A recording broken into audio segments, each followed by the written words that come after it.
Hey folks, Zanzibarz here with another Mindustry PVP video, but we're not showing a match this time. I'm going to be showing off different schematics, and in order to keep track of what I've already shown and not, I've set them all out here. We're going to go from the basics, just graphite, silicon meta, basic power. We're going to jump straight to differentials. I'll just talk about steam briefly, and the more advanced power, thorium reactors. Then we'll get into the more advanced drills. Actually, we'll cover those before thorium reactors, because I'm going to go in the order in which you would build it during a PvP match. We'll cover Plastanium.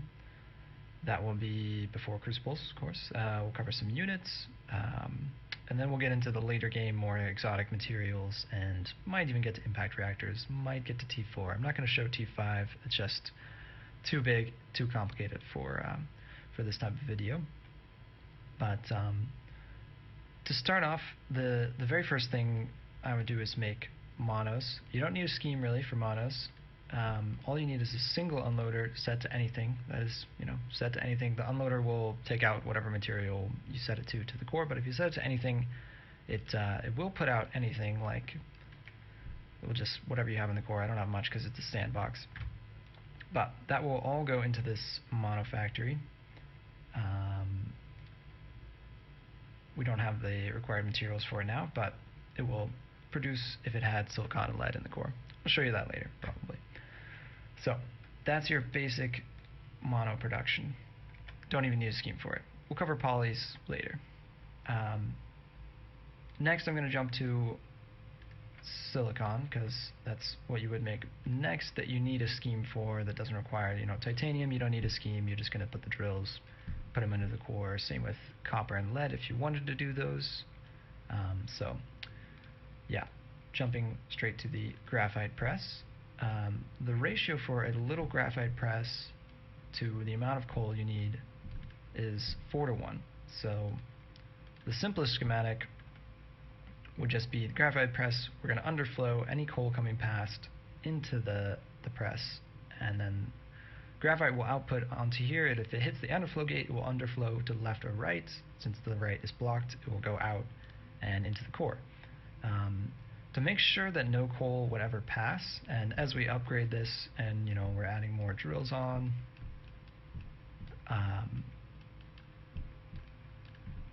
to make sure coal never passes, you could add either an inverted sorter set to coal or a regular sorter. So inverted sorter set to coal means coal can never go past it. It's always going to be outputted to the left or right.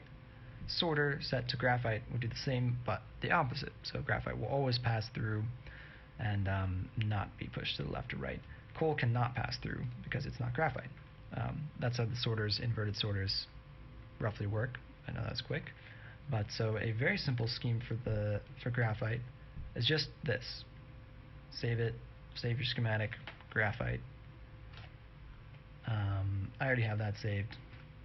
We can look at some basic graphite schemes here. So that one with the sorter, and a slightly larger one with a router to route the graphite in. And that's all there is to it really for the simple presses. You could go, I mentioned that 4:1 ratio, so if you have got the double version, then you're going to want about 16. You don't have to count them, but more than this would only cover 2. So just eyeball it. You want double that, and that's how much you could have for 4 tiny presses. So that's that.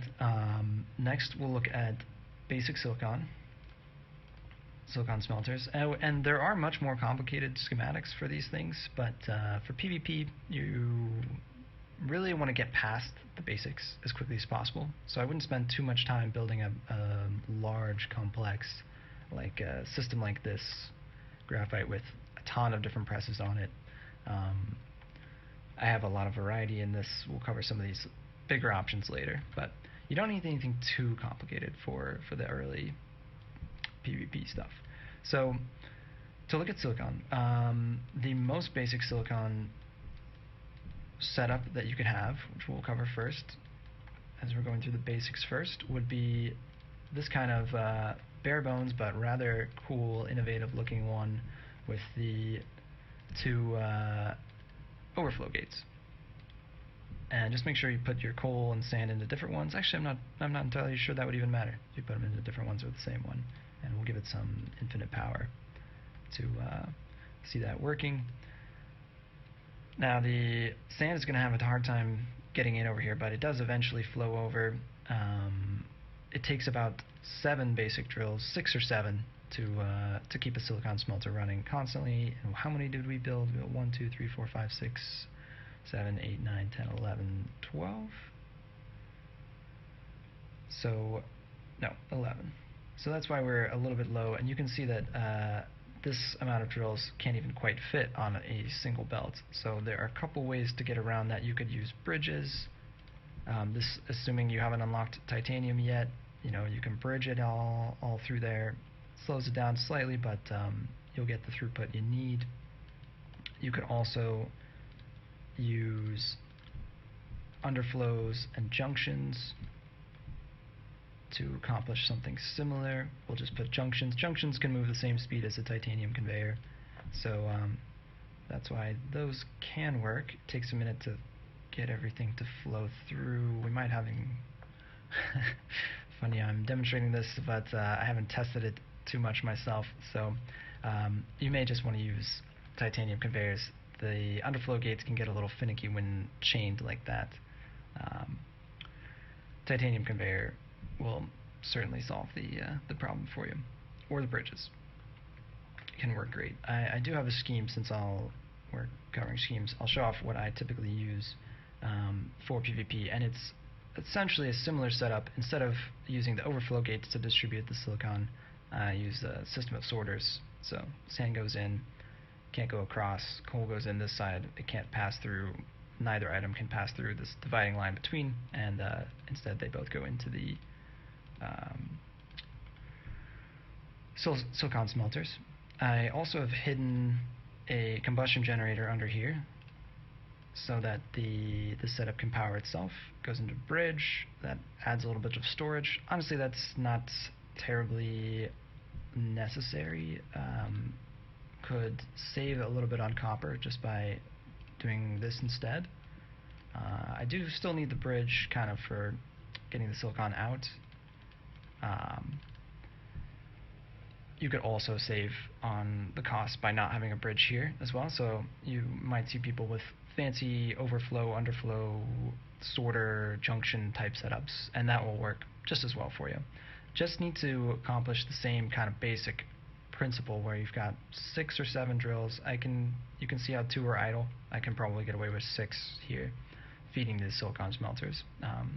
Optimal ratios would tell you that you need more like 6.5, so that's why I always put 7. But in practice, with the bumping of the materials on the belts, and you never quite get perfect here, perfect ratios in Mindustry in general. But you just want to make sure when you're building your scheme that your ratios are quite close. I put extra because better to have it over full than not working properly. You could make the opposite argument that it's better to not spend the resources, but just get it close to perfect. 90% efficiency is good enough. So that's kind of the basic silicon. I would never really build something. I used to build more complicated setups like this with silicon and tons of bridges, bridge spam all over the place. We got air blasts in the middle of it. You don't really need something this chunky and big, I would say, for PvP.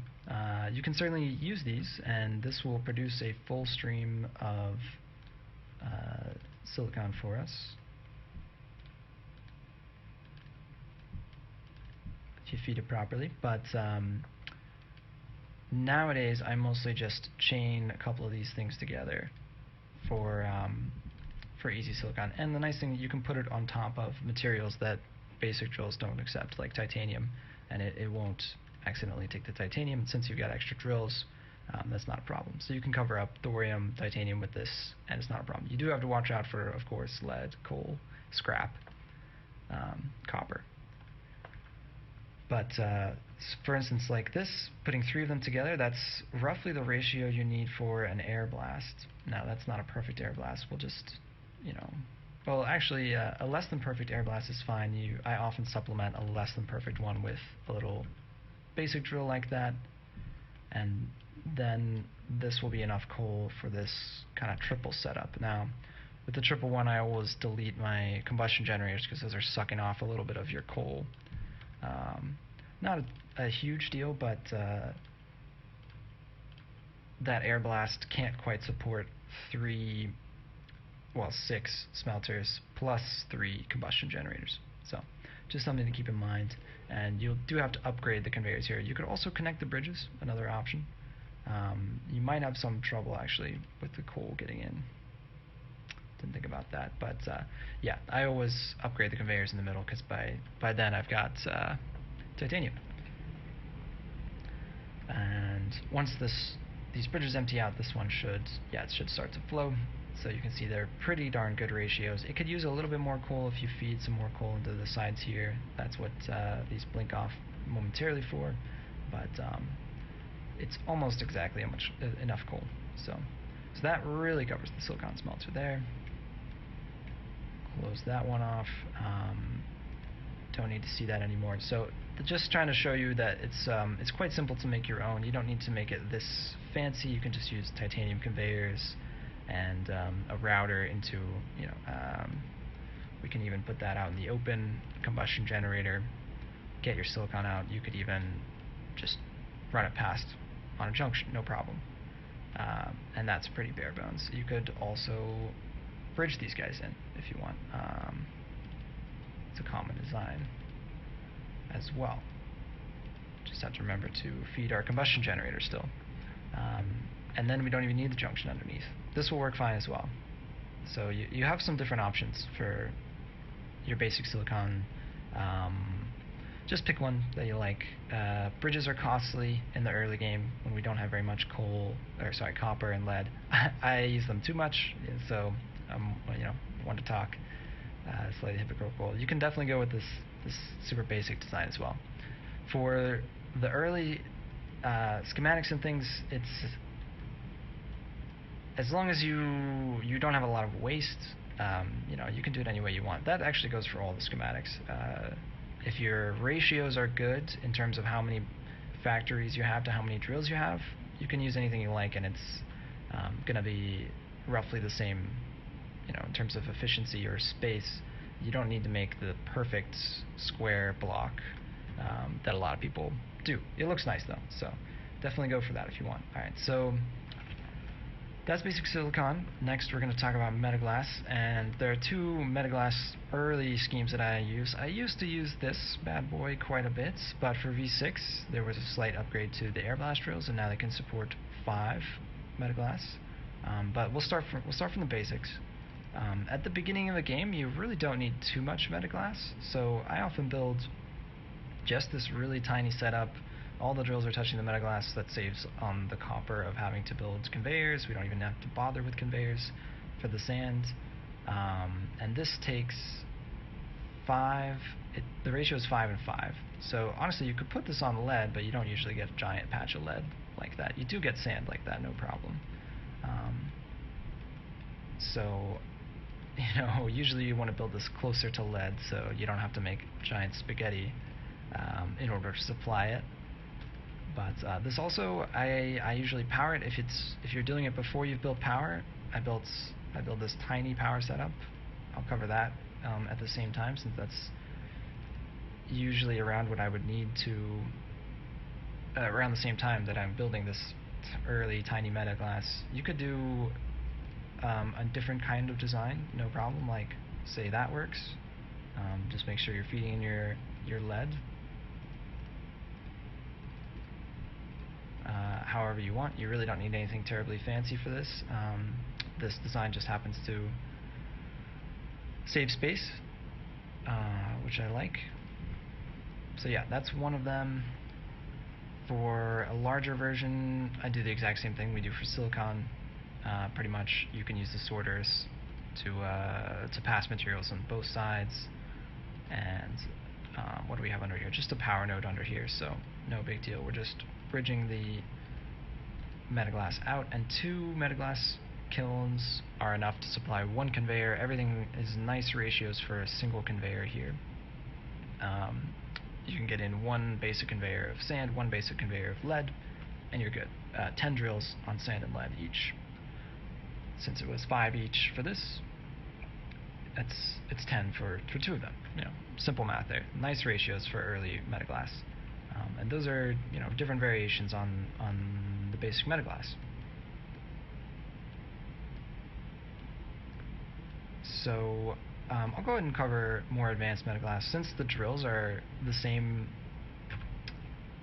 I mean the kilns are the same. We don't have upgraded versions like we do for graphite and silicon crucibles. I'll just cover a larger version I have here. I actually typically delete that overdrive projector when I'm building this design.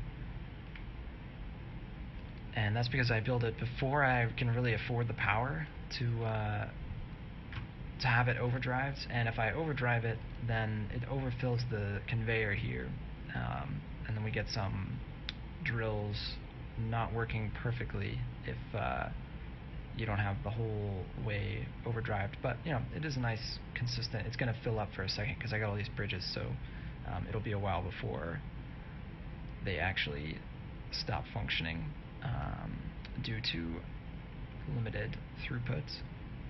But yeah, there we go. Eventually they will start to turn off. Should be 1.5 or 2 of them that turn off. So the overdrive is not buying us anything there, actually. Without it, we'll be able to flow everything in. So sorry for that aside.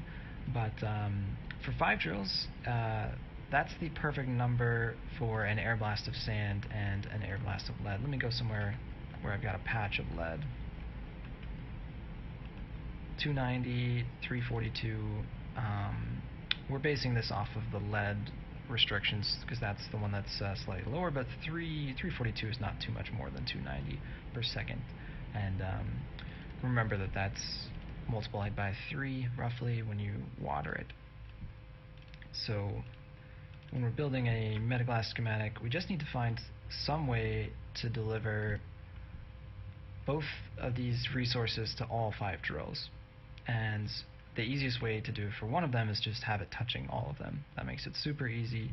Then the other one, we can, oops, let me put that bridge there. We can do something really simple like this to get everything out if we want. Put that there. Make sure my bridges are all connected and that that's outflowing.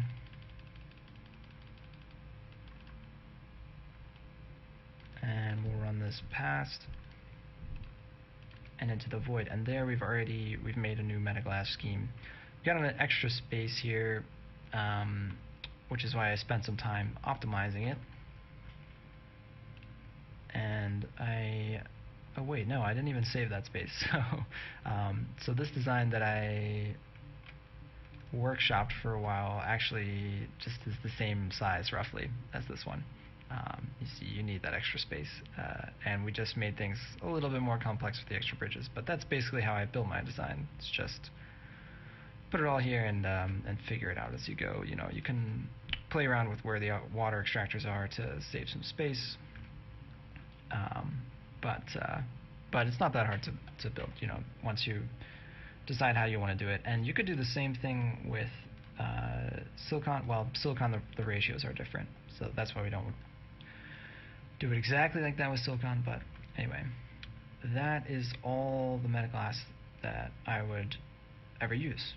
You get this thing under the dome, and 2 or 3 of those, you're all set. So yeah, there's Metaglass, one of the slightly easier ones. And now we'll dip over to power, just because after making these 3, you definitely would want to make your differential power. And differential, I've tried to simplify down to its bare bones as well. Differential, it takes pyrrhotite and cryofluid,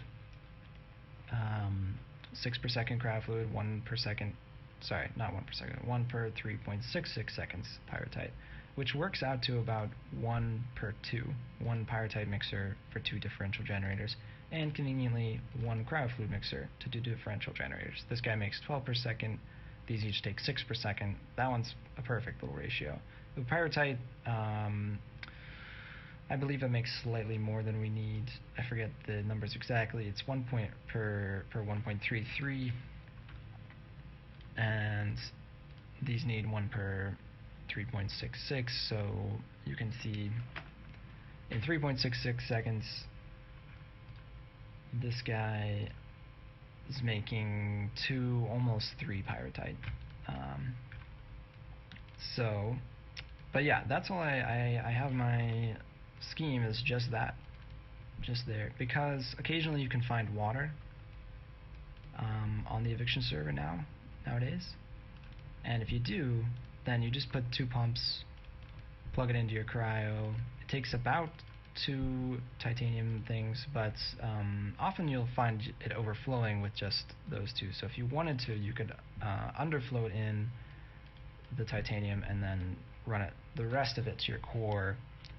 Or if you've got a big titanium line going already, you can underflow it into the cryo mixer to take care of your needs there. It takes about 2 graphite drills of everything, actually. So if you wanted to, you could just use 2 graphite drills of everything. I usually am a little bit tight on graphite in the beginning, and so I build 4 drills, which is slightly overkill probably, of sand, and 4 of lead. So you could probably get away with 3 maybe, especially if you upgrade one. I just, to be safe, put 4 always. They're so cheap, and they usually have space for it. It needs a little jump start to get started, but after it's started, then there you go. You got 2,000 power, which is a crazy amount of power for the beginning. And you can build just half of this to start, to save on the cost of it, and then add in the second differential later. If you're going to build half of it, obviously you got to build the cryo and the pyrite first, then later you add in your second differential generator.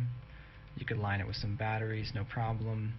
Now, if you don't have water available, which is most often the case, then just pop in double water extractors here. And now you could save that as your scheme for differential.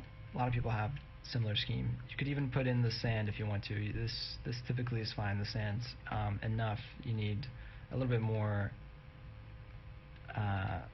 lead, because lead comes in slightly slower. You can see 0.6 versus 0.53. So you could get away with that, no problem, for lead, and that should be fine for sand. And we're all set. So that's the little basic differential generator. Now, I typically build a larger one in the mid-game, this Giorno multiple differential generators. I accidentally flipped it there. And we can jump into this one, look at what's happening here. So we have 7 differential generators, which means we need at least 3, and this is where the ratios, like I was mentioning, we're making a little bit of extra pyrite every time in this guy. So you can do 3 to 7 instead of 4 to 8. You know, that's how we're cheating the ratio slightly. We're going to do 4 cryofluids, so you need the extra cryofluid to make 7 of these work. But then the ratios work pretty nicely for a laser drill on sand and a laser drill on lead, and 1 oil extractor to give us our coal. So this allows you to just plop this anywhere. It does need titanium.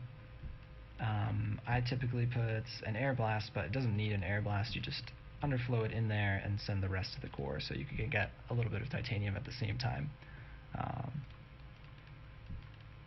And you are all set. Now, that one was made by Giorno, a very skilled scheme maker, and I have some different versions. Sometimes I put the name of the person I copied it from if I don't know the actual maker, so I don't know if Max still made that one. I have some of my own versions. Typically, when I was making these, I wasn't putting the drills built in. Just coming through later and adding them. And these take remarkably little coal and lead. Definitely one laser will be enough. I might even have a note to explain exactly how much is needed. No, it doesn't look like it, but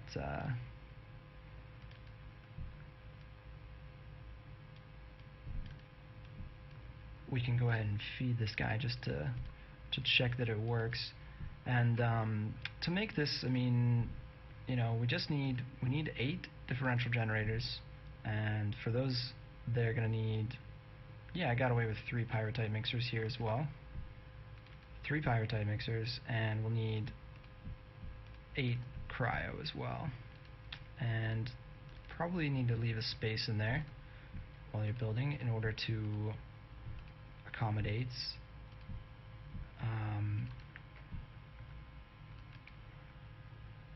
sorters and bridges and things. You kind of always do. And this last one, we will go with that.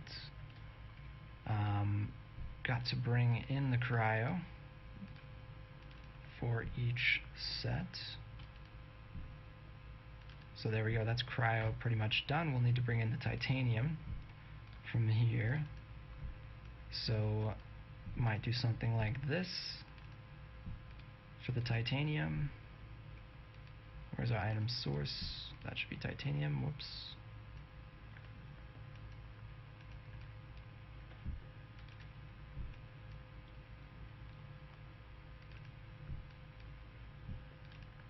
So once you've got the ratios, it's not too difficult to build a scheme. So that's going to give us enough cryo.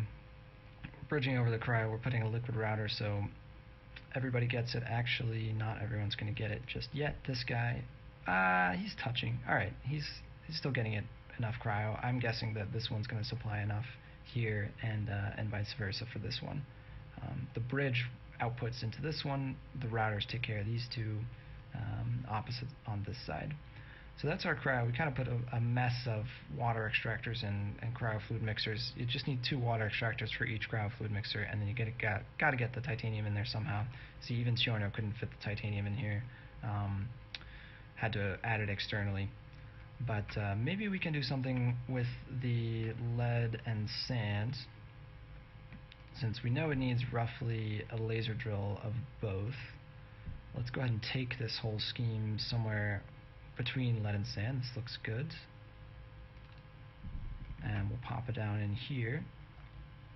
Lead, we need to make sure that it's got water. And now we need 3 pyrite mixers. And how we do this, well, you just need to make sure that everything touches. We might need to move this lead, probably will. The first try on schemes, you rarely get it perfect, but now everybody's got lead and everybody's got sand, so that's a good starting point. This is our sand one, so stealing Ciono's ratios, looks like he put just 1 water extractor for this, 1 water extractor for the lead, 1 water extractor for the laser drill. That makes sense. Usually would need 2, but since this is going to be running at less than perfect capacity, you can see it's got just enough water to be running to function long enough to supply both of these coal centrifuges. You could do up to 4 coal centrifuges off of 1 oil extractor. Full name, Ciono 9 Ferry, by the way, 7th diff gen. But making our own version here, pop in the coal centrifuges. Now we've got this oil extractor has its sand, it's got the 1 water extractor. I think we're short a water extractor. Yep. Need to just make sure that counts. So we got 2 for the cryo, 1 for the laser, 1 for the oil, and that's good to go now. Alright, that pyrite mixer now has coal. Can we get it to the rest? That one has it, and that one has it. So everybody's got coal. We can go ahead and check. Make sure everybody's got coal, everything's working properly. our next challenge is to get the pyrrhotite into the differential generators. And that is going to be tricky, but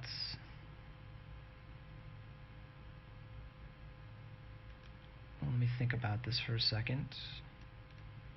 We'll switch the bridge to this side.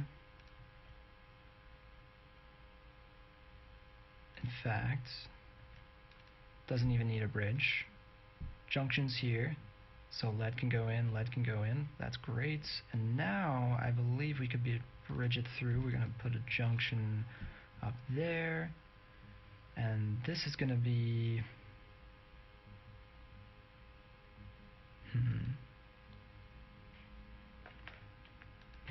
we need to make sure that the pyrrhotite goes out.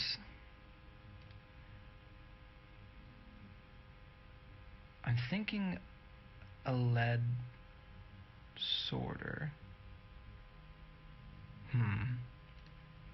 This might not be possible, so bear with me for a second. But we'll put an overflow there. We'll put a junction there, and here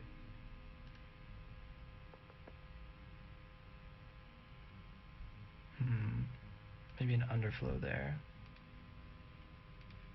And now a sorter for pyrrhotite. Okay. Let's just let that run for half a second. I think it's gonna, yeah, alright, that doesn't work at all.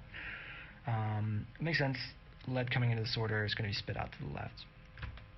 So I don't think it's possible with this type of system, but we can move the lead drill right here. Let's just move it one tile away. Now I know it will absolutely work. We will have no problem at all getting this to work. In fact, we can just junction it through. And here you can see the challenge of making your scheme as compact as possible. It's definitely not that easy, but you just leave a little extra space, and we don't have a gorgeous, really tight differential scheme like Giorno's, but we're not too, this isn't too big and chunky at the same time. And it will take a minute for these to fill up. We can come back later to check that it filled up completely. And I'll judge the size. You can see, yeah, we've got tiles sticking out all over the place compared to how you would do it kind of in a perfect tight little space. We also didn't overdrive it. Yeah, it's not easy to fit an overdriver in there. Probably would want to do it, I mean, obviously you want it to hit everything, and that's pretty close to hitting everything. We need to move that water extractor and move that cryo, obviously move that out of there. But we could work it in if we needed to. So those are differential generators, how to make the scheme, how it works. Find some good ratios and copy them, basically. I have a calculator for calculating ratios as well that I use in Excel. I could show that at some point, but the math is complex, so for this video I'm not covering that. If you do want a video with the math, let me know. Comment below. I will put one. But yeah, there's differential generators. Now let's talk about steam generators. So steam generator, the easiest way to feed it, you know, about 2.5 are enough for one steam generator, and unfortunately it needs a whole water extractor to itself. You have to jump start the water extractor. So I like to use steams next to a water source nowadays, because the water extractor itself takes 90 power units a second. That is quite a bit of power that it's eating into the steam generator, which generates, let me just set up a quick test, 330 if I remember right. Yeah, 330. So we're losing almost a third of the power by putting a water extractor, which is quite a bit to lose. But if you've got water nearby, your mechanical pumps are free in power use. They use 0 power, they make 6 water per second. Greatest thing ever, really, these guys. And also the next upgrade, rotary, it only uses 18 power per second. So that's the same as power as, what, 6 water extractors? I didn't do the math exactly on that, but quite a few water extractors. So definitely get this really cheap pump in terms of power use, 18 power units per second. It's doing the same as like all of these pumps. In terms of how much water it puts out, 48 per second. That's the same as, since these do 6, as 8 of them. That's 8. Didn't even put enough. These two are producing the same amount of water, and yet this one uses 8 times 9, 720 power, and this one uses 18 power. So quick look at those for steam gens. So if you've got water here, you can just water literally everything off of one rotary pump and make your steam gens going all across the way. I don't really have a schematic for steam gens as well. I mean, I definitely did in the past, and actually, you know what, that's not quite right. I have several schematics for them. No, I deleted my most recent one, but something ugly like that would work. There are some nice tight schematics for it. Since I don't use it too much, it's really good in the early game when you want to make 2 or 3 of them and you have just mechanical pumps. But for major power solutions, I would go for something larger, like a big differential setup, which we can see almost all of them are working now. And that's fine to me if one's blinking off occasionally, because it looks like, what are we low on? Sand, interestingly enough. Fair enough. So you could supplement with slightly more sand if you wanted to. But this guy, how much power are we making? 6K. It's quite a lot of power there. 7K. So whenever that one's blinking off and on, we should be making, 7K sounds about right, 6 to 7, because we're using a bunch of power from these water extractors. Again, if we had water nearby, you could save quite a bit, 1,000 power or so on just pumping water. Here. So that's all I'm going to say about steam for now. And we will move on. I will cover thorium. Well, no, I'm not going to cover thorium reactors. We're on power. I'll cover thorium reactors. So, thorium reactors, let me find some thorium. They run off thorium and cryofuel. And each one by itself...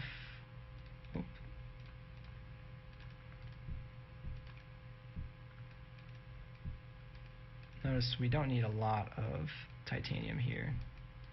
Just in case, I'll add some extra. But we don't even hardly need that much. And we don't need much thorium either. So it needs cryofluid, it needs thorium. The power output goes up relative to how much thorium is in it, so you can see it going up. It should max out around 30, yep, and it produces 900 power at full capacity 30 thorium. So it's actually less than a differential generator, something to note. But it is much easier to set up since we don't need coal, sand, and lead in addition to cryo. And they're super easy to overdrive. People overdrive them all the time. The other nice thing is, look at all this thorium we still have available. And this cryo is not done. Each of these only take 2.39 cryofluid per second. So the cryofluid maker produces 12, if I remember right. Yes, 12 cryofluid per second. The ratios work out such that you can do exactly 5 off of a single cryofluid mixer. You can see these are all starting to fill up with cryofluid. Takes a second, but it will get there.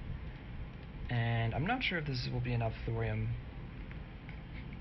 for just one, or for this chain. We're underflowing it, so they're each going to fill up to 30 before any thorium gets passed. So it'll take a second. I think it actually is going to be enough though. Once they hit 30, they don't take very much thorium. So this is just a really simple thorium reactor design. You can tighten it up by putting these guys side by side, and if you want to work the thorium in there as well, let me reorganize slightly so we can get thorium inside.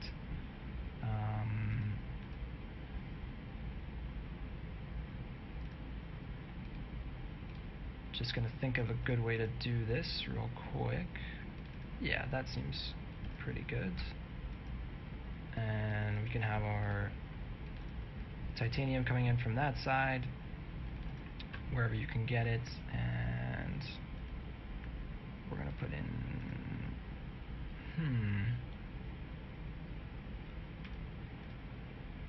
a new challenge. We'll just put it like that, sure.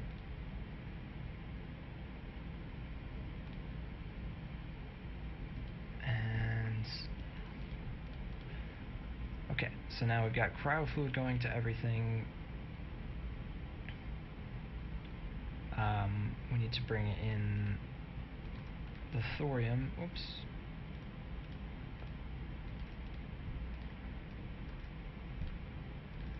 And we could do that like so. Okay, good. Those bridges are not connected, so the router is supplying these two reactors. The bridge here, if we uncover the thorium bridge, you can see it. The bridge here is supplying these two. Put that thorium bridge back in before these explode. And the last bridge is touching this thorium reactor, so we got everybody working. Except for our cryofluid mixer. I kind of messed that up. Let's go with that. Kind of ugly. Let me see. I definitely have a better version of that. Yeah, this guy. It's a nice tight version of it. Okay, uses an unloader. This one even has logic built in. I'm not covering logic at all. I guess I should say that to start with. I should have said it at the beginning of the video, but I'm not going to cover logic. There's other tutorials where you can get that.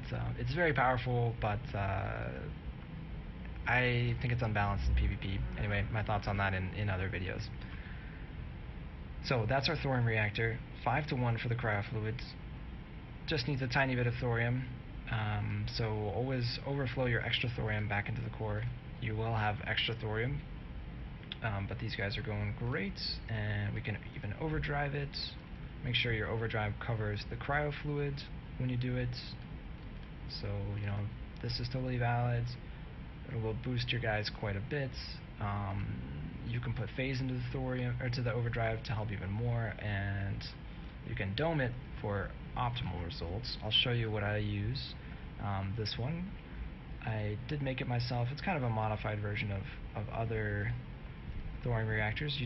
The only thing you need to worry about, a lot of them have built-in phase, but the only one thing you need to worry about for this one is getting this pneumatic drill on thorium. You've got water right there. That's how it goes. I put in a similar distribution scheme to what we have up here for getting thorium and cryofluid into everything. We even have an unloader for some of it. I filled in the extra bits with batteries, because you actually do want some batteries for your thorium. You want that to be able to disconnect it from power, you know, like so, without having it die instantly. Because when your power is dying, that's one thing you need to address. I built this without an overdrive dome built in, so different from the usual that I used to use. These versions where they've got the overdrive built in, they've got the phase weaver built in. If you build the dome, that kind of becomes irrelevant, so it simplifies things also to not have to put the phase weaver and stuff inside there, and you don't have to worry about sand. This one, you know, we've got sand, etc. Just dome it, and domes are not too expensive once you have some surge. Requires 120 surge, which isn't too bad, really, and the rest is somewhat negligible costs. And there's our thorium reactor for big thorium. Just need to remember, we got 2 cryo fluid mixers, we got 10 thorium reactors. You got to work out all the crazy little connections in here to make sure everything gets to everything else. And this whole row back here is being supplied by this unloader into the bridge, into a bridge, into a bridge, etc. Bridges coming down with the cryo fluid from each of these, and our titanium coming in here. So it looks kind of scary, but it's simpler than it looks, the big thorium reactors. This is in principle all we really need to do. So that will check off thorium. Now I will get to multipresses. So all this, and we're still only at multipresses. Multipresses are pretty simple. By the time you can make multipresses, typically you can make air blasts. So the right ratio for multiplus to air blast is roughly 3:2. You're not going to get quite enough coal in this, where we have multipresses, I believe, take 8 coal per second. 6 coal per second. Okay. They take 6 coal, 3 coal every half a second, so 6 coal per second. So 3 of them are requiring 18 coal, and the air blast on coal should make, if you're making 3 of these, you either have to make blast conveyors out of them. This is a tip as well. Whoops. Either have to make blast conveyors out of them, or you need multiple titanium conveyors. You can do 2 conveyors, but they won't all quite fit on 3 or on 1 conveyor. It will just a little bit will be shaved off if you try to do this. It will fill up eventually, and then you're kind of wasting your extra production. See, this one's turning off. You're getting that one working at partial capacity. So anyway, where were we? Air blast was making slightly over 8. We figured out we needed 18, so we're only producing about 16.5. You can see we're just shy on the coal, but that's not a big deal. It's almost perfect, and that's good enough for us. Can overdrive it, make sure it hits all the water extractors, and now you're really cruising. The conveyors are enough to handle the overdrive if you mix them. Now we've got a nice even flow of graphite coming out. That's about it for multipresses. Another design I frequently use, if I've got the coal, I don't have a perfect patch of 2 multipresses next to each other, I'll use a laser drill, and then you can get away with just 2. And this is not too bad as well. The laser drill actually uses substantially less power than the air blast, 180 versus 66, so it's a third of the amount of power. So you're saving more than you think by switching to that, and these should have enough coal. Just make sure the one that's touching the air blast is also touching, sorry, the one that's touching the laser is also touching the air blast, not vice versa. For example, this is no good. We're not getting the extra coal to go into this multipress. 1 laser is not enough for 1 multipress. So that's that for multipresses. I'll briefly show you what you could do for if you have oil available. Let me see if I've got oil somewhere. Alright, I don't think I do. Wasn't we do have oil now on some of the servers, so it's a good thing to keep in mind. If you have oil, then there's this really nice 3 cold centrifuges can supply one multipress perfectly, and you don't really need that tank. You just have to make sure, similar to the Thor reactors, that we've got a web of little bridges in here. Let me undo some of them for a second so you can see what is happening underneath. Well, I'll just draw them in here. We need to get the coal out. Oops, and this. Oh yeah, that's fine actually.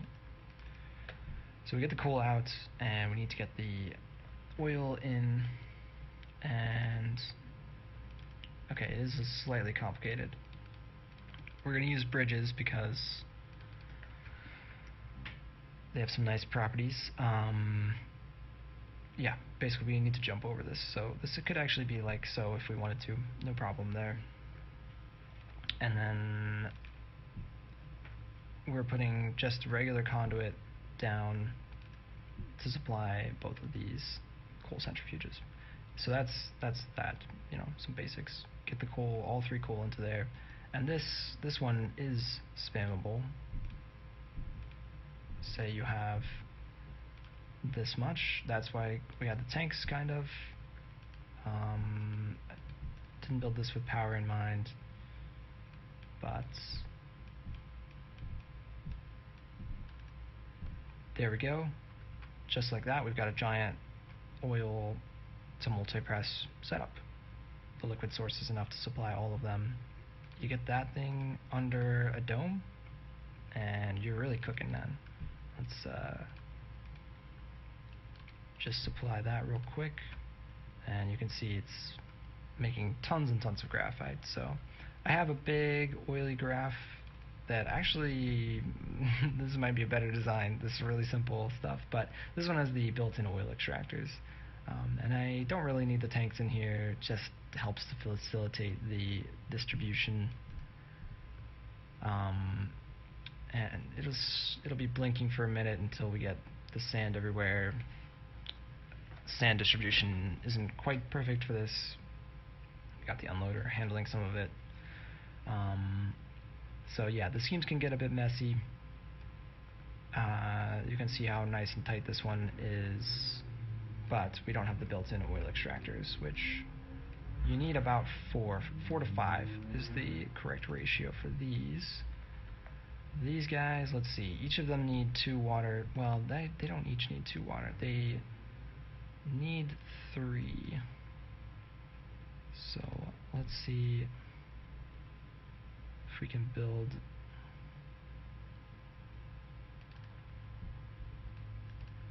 Can't do it on that side. Something even nicer than we had before.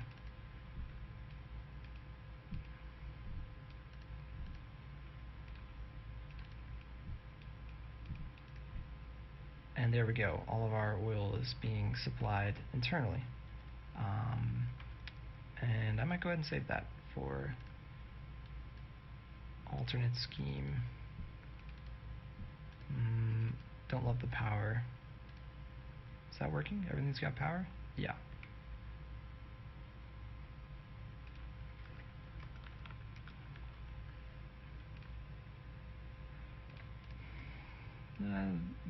People seem afraid of having conveyors out in the open when they build a lot of schemes. I mean, I do it too. Typically, I'll hide all the conveyors, but there's not a big problem with having conveyors. You could space these apart one tile, and then you could bridge in the sand, save a little space that way. You know, but that's that. That's the multipress in its most advanced, fanciest form there, pretty much. So yeah, there we go, multipress. Next, silicon crucible, and I'm going to clear some space. Got a lot of different schemes going on here. So the crucible, I have a lot of schemes for it. I'm going to start with the basics. So crucibles, they work really nicely together in pairs because you need roughly, oops, if I could put this in the right place, pyrrhotite mixer. You need roughly an air blast of coal and an air blast of sand in order to supply 2 crucibles. So let me actually take this somewhere where we've got coal and sand nearby. Up here, clear some space, clear some space. So we need to get 3 resources into each of these pyrite mixers and 3 resources into each of these silicon crucibles, which is quite a bit to get into one place. But we can do it cleverly with these bridges. Since bridges output 3 different ways, and then the overflow gates do a little magic. They don't hold an item in there, so they never get clogged, and they will spit out items in all 3 directions once they get full. So if pyrite comes in here, it can't reverse into the bridge. It has to be forced out into the silicon crucible, or it will go into the other overflow gate and into the silicon crucible from there. Same thing with pyrite from this side. So that evens out the distribution. Coal and sand coming in through the sides here. Grab an air blast of coal, an air blast of sand. Put in some power. Put in a power source. It doesn't need as much lead. A laser drill on lead is just fine. And should start to see these crank on. We brought in the lead as well with a bridge. It only needs to go to the pyrite, it doesn't have to go to the crucible, so I just bridged it in here. The bridges have the advantage of you can stick it right against the pyrite mixer and pop it out the sides. So I love bridges. You can't quite fit these on one belt. You will have extra, some of it will come out here, but these are making 16 per second. If I recall correctly, 8 every 1.5 seconds. That's not 16 per second. The math escapes me, but it's slightly more than what a single belt can handle. It's really close, but I almost always upgrade these to Plastanium conveyors. So it's like 12 per second ish. Yeah. Each one's making 6. So, and then a titanium conveyor can hold 11. We're making 12, it can hold 11. You're losing 1 per second. It's enough that I always put the Plastanium conveyor, especially once you've got the overdrive in place and your Plastanium conveyor has to go a long way. Or you can combine multiple resources onto the same conveyor. Quite nice if you've got multiple of these. So that's the simple, like no scheme way to do it. Basically, pop down your silicon crucibles, pop down your pyrite mixers, bridge in your resources, including your lead, and then set up all your connections, add power, voila, you're good. There are quite a few ways to make this really quick in PvP. Let me go back to Crucibles. I have a lot of different kind of weird designs of it, but I almost always use the same one, and that is this, Dynamity's Tiny Crucibles. It's built on coal and sand, so you need to get 1 air blast on coal, 1 air blast on sand, and we need, let me build it actually non-optimally up here. It won't function properly. Actually, will it? No, that's coal, or copper. So it's going to clog. But you can see designed by Dynamite. It's just a really convenient way to supply all of these drills. These are our ratios here. We need 2 pyrite mixers, 2 crucibles, air blast of coal, air blast of sand, and similar to with the Metaglass and other things, if you're touching, you're all set with a scheme, which is really nice. We also need to supply it with lead, so let's get that in. Everything needs water, so I'll leave a little gap, which we'll see why later there, but these 2 drills need water. I actually often will bridge in the lead and delete the overdriver up here, because with the unloader, otherwise the unloader has to do the work to move the lead from drill to drill here, and you can see we're going to do something like this with junctions. We could do junctions on this side, and at this moment both pyrrhotite mixers are getting coal, and if I add some more junctions, coal and sand from both sides, and one of them is getting lead. If I do that, they're both getting lead, coal, and sand, so they're getting everything they need just with that setup. Plus the pyrrhotite mixer here junctions through to the crucible here. This one goes into the crucible here, so we've got the right ratios for that. To get the coal and sand in, I will bridge it over the top. So this coal needs to get to this crucible, we'll bridge it over the top there, no problem. This one needs to get sand into this crucible, we'll drop in a junction there, no problem. We are ready to go with our silicon crucible now. Item void, just have to find the right one. So that's a simpler version of what Dynamite created up here, and you know, something you could use. Really elegant movement of all the resources. You can see it is producing, it's a little bit slow, and why is that?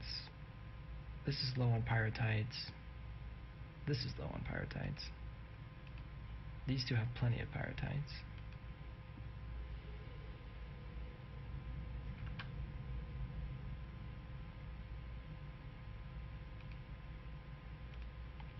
Might just take a moment for the ratios to catch up. Okay, yeah, it's not too bad now. It's getting everything it needs. It's a little slow, you know, see, without an overdriver. So overdrive it, and you're going to be working great. You don't have to overdrive the laser drill. You can see it was starting to back up. It's just enough if you can get it full, like 1.63 or even 1.45. Usually seems to be fine for me. Now, what did Dynamite add to this that I don't have here? Mostly inverted sorters. Those are even faster than junctions. They're instant. Items don't get stored in the inverted sorters, so it just passes through instantly. So that's something you can use instead. You can't put them back to back because items will get stuck. But then the other trick Dynamite used is the unloader. You can stick it here. We'll put in the inverted sorter just the same way. You could use a junction there. Should be fine. We'll set that to anything, and then we can stick the titanium in the back, or sorry, the lead in the back. And now the lead passes through the unloader from pyrrhotite mixer to pyrrhotite mixer. The coal, or in this case sand, these drills can be either or, but the coal or sand also has to pass through the unloader to get to this pyrrhotite mixer. Since we deleted the junctions here, and we can replace that one with the overdrive exactly the same way here. And then one of these junctions is unnecessary. You could put a power node in there, you could put a battery, doesn't really matter too much. You could put the inverted sorter. And lastly, the sorter here makes it so that you know, anything that goes into a sorter that's blank will be pushed out the sides, so the coal or sand gets pushed to the sides into the crucibles, and anything as silicon comes in, it also gets pushed to the side, in this case onto the conveyor. So that's another way we could set that up, and now we've got the same thing Dynamite just made. Just for a deep dive into how it works. It's a really nice little scheme, the best I've found for 2 crucibles. I've tried to make my own versions with built-in sand, varying success. I'm not really going to show any of those off. There's another nice one. I don't know who made this one actually. It accomplishes the same purpose. Oh, and it even adds a steam generator to absorb the extra coal. There's a little bit of extra coal from that setup. For the more complicated crucible setups, I don't think I'll go into I'm not going to design one of these myself for you guys right here, because they are quite complicated. I'll show you my favorite one actually. Is this one. I don't know why it's my favorite exactly. Just since it's longer than it is wide, it fits. You can fit 2 of them under a dome pretty nicely, or 3 or 4. You know, if you get the perfect dome area. Let's see who made. Yeah, K3Y3 made this one. No surprise. They've made some other excellent schemes that I really enjoyed using in the past, that I've featured in past videos as well. So the ratios here, you got an oil extractor, 4 coal centrifuges for each one. That's the maximum an oil extractor can use on dark sand, where it gets 150% efficiency. You've got water extractor, water extractor, water extractor. So we got 3 to 2. That's our ratio for oil extractor to water. That's being respected here. We've got 1 water extractor for each air blast. That's great. So now we've got our 2 sand. So remember, we needed 1 sand for every 2 silicon crucibles, and there's a little bit extra to feed an oil extractor. Oil extractors really don't take very much sand, so we can siphon off just a bit and would not have a problem here. Complicated distribution, that's the part of the scheme that would take so much work. It's figuring out how to get all the sand to the right place. But you can see K3Y3's using a bunch of overflow gates, just like I was using in some designs, in order to facilitate the distribution of all these different resources. And this Plastanium conveyor in the middle takes our lead. So you don't quite need an air blast, but I always put an air blast just at this. If you can build this thing, it's cheap enough, you could just build an air blast. An air blast, I believe, could supply 2, possibly even 3. You might have to add another air blast for 3 of them. But to demonstrate how this guy works, that's all it is. There is to it. You just put in the air blast, comes out this way. All the other ratios we talked about are identical. 4 pyrite mixers, 1 for each crucible. Sand, lead. There's not too much to it. It's just a lot of complicated distribution, especially to fit in a tight square like that. So impressive with the scheme makers that do it.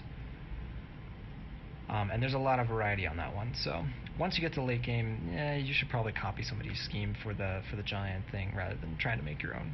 But you can. You see, it's not too difficult. It would take more time than I'm going to show right here. But that's the Crucible, from the simple dynamite version to the super complex version to the basic no scheme version that I showed you earlier.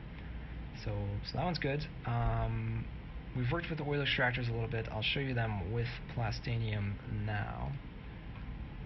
So let's find some titanium. The basic way to do this one as well is, well, your oil extractors need a little bit of sand. I actually, let's see, they need, 2 or 3 of these if they aren't watered. They only need 1 pneumatic drill if it's watered for 2 oil extractors. We can space them out slightly in order to make sure we can get the sand in there. We'll feed the oil to them, and then these bad boys can do, once they're on dark sand, they can supply 3 Plastanium conveyors. And the way I like to do this nowadays, I just underflow it. And the reason for that is we need titanium anyways. There's going to be a little bit of extra titanium, item void, that goes to the core, and that's great. We want extra titanium in the core to make sure everything gets watered. So this is a really simple way to do Plastanium if you've got dark sand. Makes a mix of titanium and Plastanium. Fabulous. You can see I have got a scheme for it. that's not too much more complicated than what I just placed down. I think I've got more drills than I actually need. You can see I put 4 here. I just do a little overkill.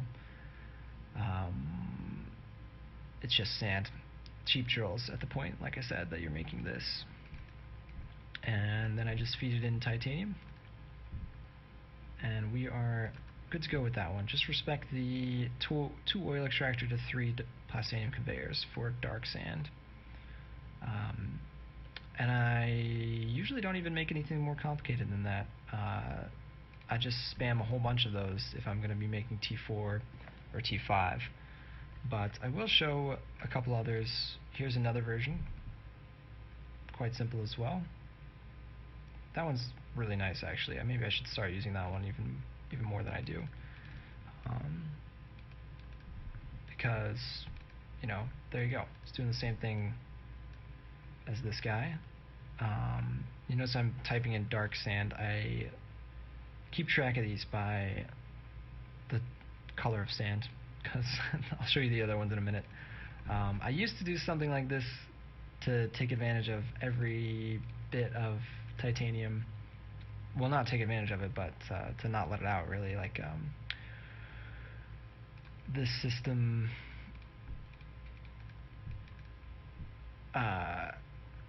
keeps all the titanium in there, bridges out the plastanium, and it has more sand than it needs. So, you know, that's a different way of doing it. I suppose you could overflow the titanium out of here and do something else with it. I also have a double-sided version of it, and this you actually do need the laser drill, so that's good there. But the ratios are a little bit awkward for the amount of titanium you need to the amount of plastanium you need, because you need more than one. You need about 1 drill to supply 4 plastanium conveyors. So when we've got 6 like this, you know, it's a little bit awkward. We need 2.5 or so. Or sorry, not 2.5, 1.5. But you can supply them with double, and this will make almost a full line of plastanium with the overdrive. So that's a different complicated option, but we're still working off the basic ratio, 3:2. You can fix it yourself easily, you know, delete your drill, put it in there. So that's your ratio for dark sand.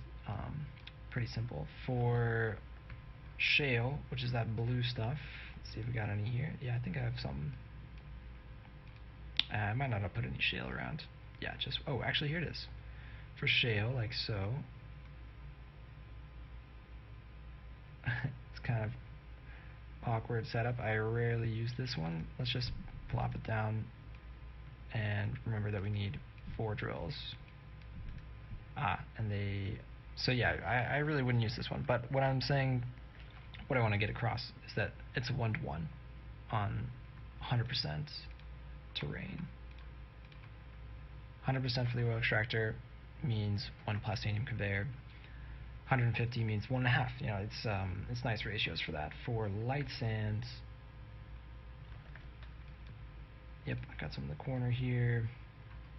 It's 70%, 69.9. You know, but that means it's 4 oil extractors to 3 plastanium conveyors. Annoying ratios. Don't like to do things on light sand. I won't cover too much more of that. You just get the water in, get the sand in, get the titanium in. Let's see if I've got any other. There are some more, you know, built-in type schemes. This one's doing pretty much the same thing I was showing. But I would honestly delete this part and just run it past like so with underflows, and we're doing great here. In fact, we don't need that anymore.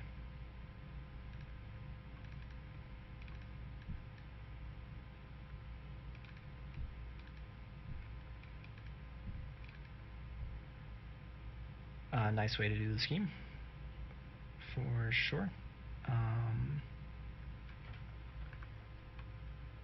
But I think you guys get the plast. I used to do a really tiny scheme to start plast, So, but again, I haven't even made a version where I do it quote-unquote properly. We always need titanium in the beginning too, so may as well make it with titanium. And this doesn't quite supply enough titanium for 2, but just like that, it doesn't supply enough oil for 2 either, so you can feed a little bit more onto there. In fact, it would be great to do so, since you need the titanium anyways, and you've got a whole conveyor for it. That would be a nice little early small plastic, or if you can find plastic, if you can find oil, you're even better set. So that's that. I know we're getting to quite a long video, but bear with me if you want to see even more stuff. I think I will actually not cover units, just because I don't really make too many unit schemes myself.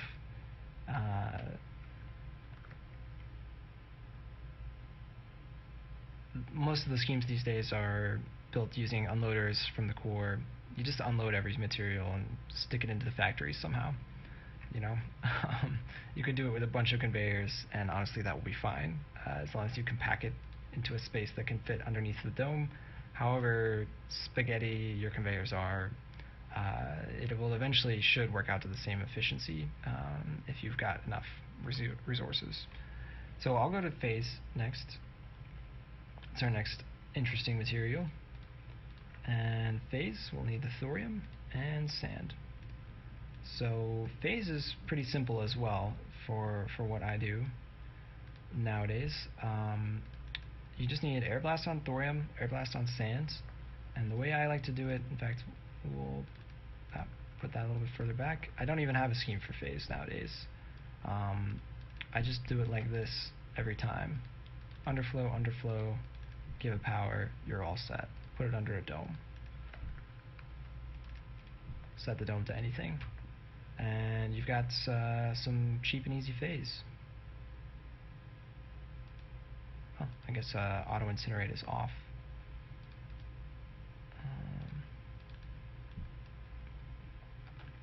Can't fit any more phase into our course. We put anyway. So yeah, that's a super simple way to do it. You can do more of these if you want.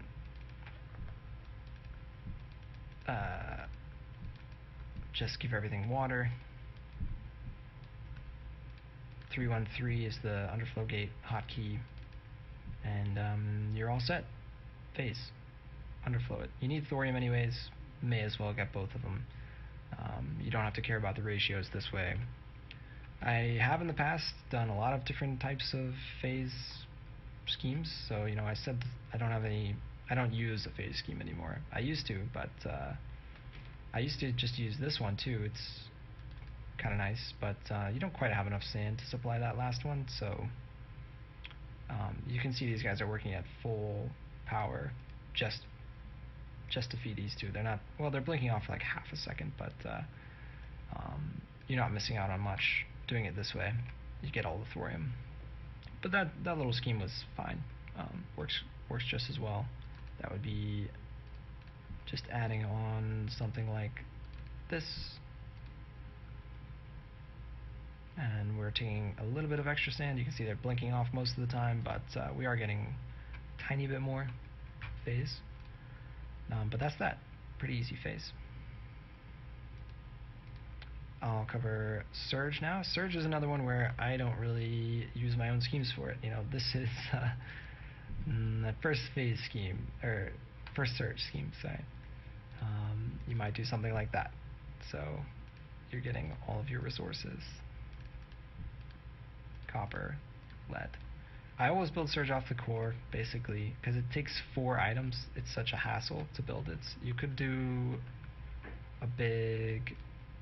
This is what I do if I'm playing campaign and I need to, make it myself. Get the chunk of routers and junctions, feed them all in. You got 4 materials though, so you have to feed one from the other side. So it's a bit of a mess. Yeah, I've seen some more exotic schemes for this type of thing that use, sorters all the way across, set to null, and then you can plug in 4 items. But I'm not going to cover that really here. You just you kind of need to get a basic surge scheme. I use this one all the time. Just 4 alloy smelters. We've got unloaders for each thing. Well, what do we have going on here? We've got a bridge to bring in the titanium. Inverted sorter will let it through, sorter will stop it. So inverted sorter lets all that titanium past. Then the sorter pushes it to the left and right. And then we just bridge the surge on the way back. And it needs to go all the way in. It's really hard to see your bridges underneath other bridges, but I think I've reset it correctly. And then this just needs power. The unloaders handle all the silicon, lead, and copper. And if you're in V7, then unloaders have been buffed in V7. You can just put one unloader like so, and bam, your surge works. In V6, the unloader is too slow to feed it. You can see it's always running out of something. The null unloader is not fast enough. But that's surge for super simple surge. Let me see, I ran out of silicon. Probably gonna run out of titanium too. I just build that, dome it, and you're all set for surge for the rest of the game, really. If you start to run out, you can build a second surge. But I typically don't even need to build another surge. There are different ways to do the surge. Scrap to surge. Pontifex had this nice little scrap to surge thing. You can build it with logic, of course. Nowadays I often do half of this to start, just to jumpstart the surge a little bit, but I won't go too much into it. There's not too much else for surge. And very last thing I guess I'll cover is the impact reactor. I recently took on a challenge of designing this myself because I was using a scheme that Green made, and I realized I've been wanting to use my own schemes. So this is Green's version. You can see, by Green, big money. It makes 45,000 power at its peak, which is insane when it's under the dome, of course. If you can afford the impact reactors, you can afford the dome. So I took the ratios from that pretty much and made my own version. 2 drills. One laser drill needs to be on lead, one needs to be on sand. It actually doesn't matter which one's on which, but I'll go ahead and put it this way, and we will go ahead and break it down for you guys. Impact is one of, actually, probably the most complicated resource in the game, because like differential generators, it relies on pyrite, but also blast. So, you know what, I think I will leave this one actually for another tutorial. If something on advanced schematics for how to calculate the ratios for your impact reactor. This one fills up pretty slowly, but to go over it very briefly, we need a laser on sand, a laser on lead to supply these 2 pyrite mixers, and this oil extractor is going to give us the coal that's extra. You need 3 spore cultivators to supply the blast mixers, which need pyrite and spore. So that's what's going into these. Then the blast mixers are outputting into these impact reactors. You need just a little bit more than 1 cryo fluid per impact reactor. The 4 to 3 ratio seems to work. There, yeah, is enough. Just make sure you've got 2 cryo fluid touching each impact. So we've got this one here, we've got a junction between them. These 2 touch this impact reactor, and these 2 touch this one. So everybody has 2 guys touching them. They should be getting enough cryo fluid. Now you can see that they take a while to fill up. They will take less time if they're under the dome. Oops. And the way I do domes, I always put the null unloader in a dome. Super easy. Off the vault or a core, you can extend it. Just to briefly go over best way to do domes. But yeah, once you get this thing cooking, the way I distributed the blast means that one impact reactor fires up pretty fast, and the other two take a long time to finish up. That's just because the bridge pops into this one, and this one doesn't have to go anywhere out of this one, whereas this one has this unloader to distribute it over. I don't mind that because we get the quicker boost of 15k power, and then later the other 30k comes in. And it's just enough. We got bare bones ratios, so we should have just enough to get all three of these firing constantly. This one will probably be on the lowest for a while until it you can see it's starting to kick up though. This one's starting to fill up, this one's full now, and eventually we'll have all three of these firing. So that's impact reactors. That's all of this, the resource producing schemes that you would need for PvP typically that I use, and how to design them. Yeah, let me know if you like this video, this idea of making your own schemes, and I'll catch you in the next one. I'll try to do some more PvP matches soon. So thanks, later.